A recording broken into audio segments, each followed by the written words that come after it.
I'm Marion Proctor, Proctor. Good afternoon, Ms. Proctor. Hi. Go ahead and tell the jury, do you have any relationship to Maggie and Paul? I am Maggie's sister, and Paul is my nephew. Can you pull that mic just a little bit closer or slide your chair up just a little bit so you don't have to lean forward? Okay. And is that a fresh bottle of water there? It is.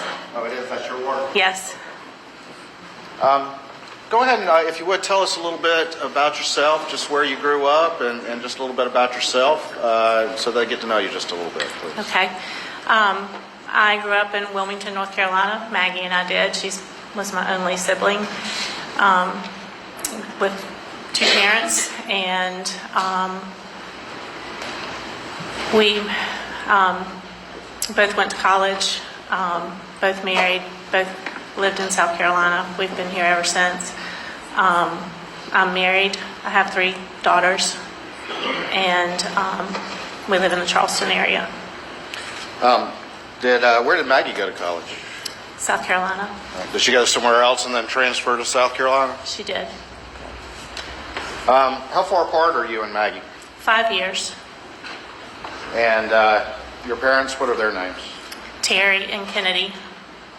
And do y'all have any other siblings, or was it just you and Maggie? It's just Maggie and me. Growing up, being 7 years apart as younger folks, was that a bit of an age difference as y'all grew up? It was.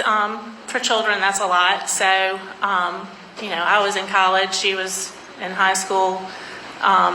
So we weren't super close when we were children, but later on, as our lives became more similar, we became very close. And how long ago do you think that relationship grew very close?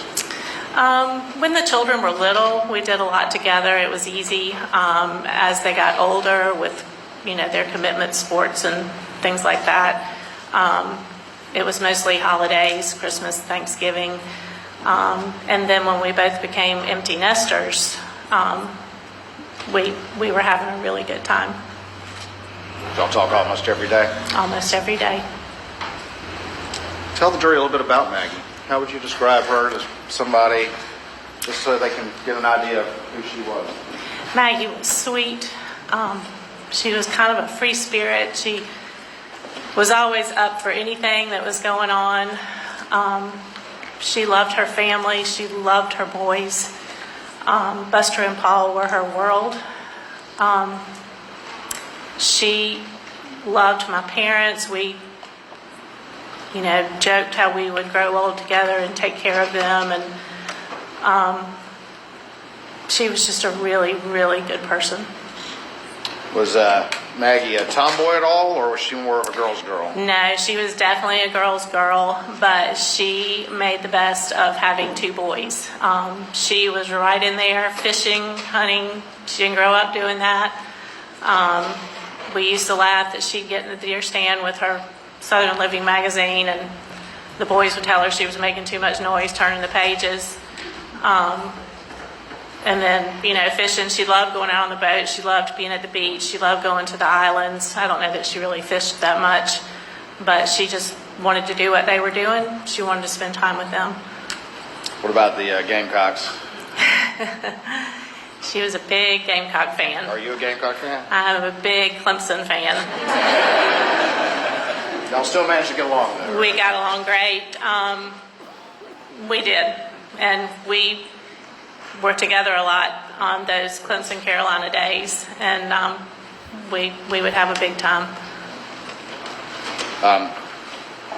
Being kind of a girl's girl, did she like spending time with you and your daughters and getting a chance to do those sorts of things? She loved it. She and my girls loved their Aunt Maggie.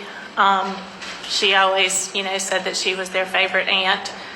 And she just, loved catching up on all the latest makeup and, hair trends and shoes. And she just loved doing girl stuff with us.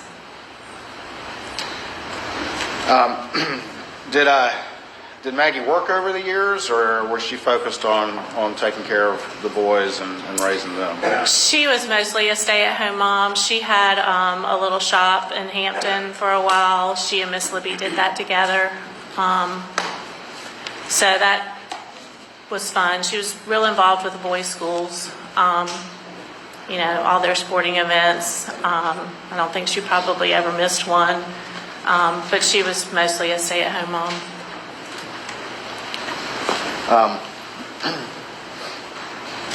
What about Paul? Did you get to know him, obviously, as your nephew? Yes. Tell the jury just a little bit about Paul and what he was like. Paul was a sweet, sweet boy, misrepresented in the media. He had such a kind side to him. He was always wanting to help.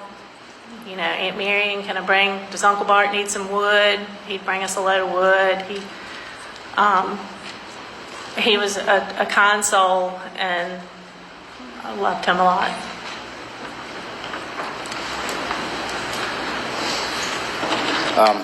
Was Maggie very involved in the family finances, to your knowledge? Not at all. Explain to the jury a little bit, if you would. They had a comfortable life. Maggie was happy. It wasn't a lavish life, but it was a comfortable life. And, I mean, money just, it was never an issue for her that she knew about. That she knew about? Right. I think you said you don't think Maggie ever balanced a checkbook because finances wasn't. She didn't. So I was the sister who balanced it to the penny and went crazy if I made a mistake in my checkbook. Maggie's was in the floor of her car with all of her bills thrown all over it, and she didn't. Organization was not her best skill.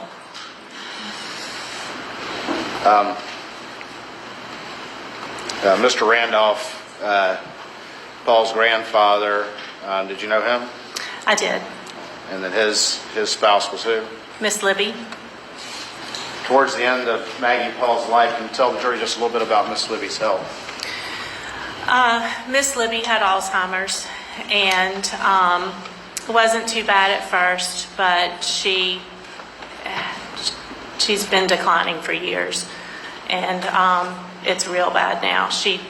I think she stays in bed all day. She doesn't recognize her family,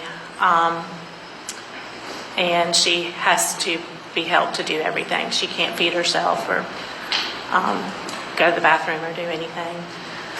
Back in June of 2021, was her condition similar in that regard? Yes.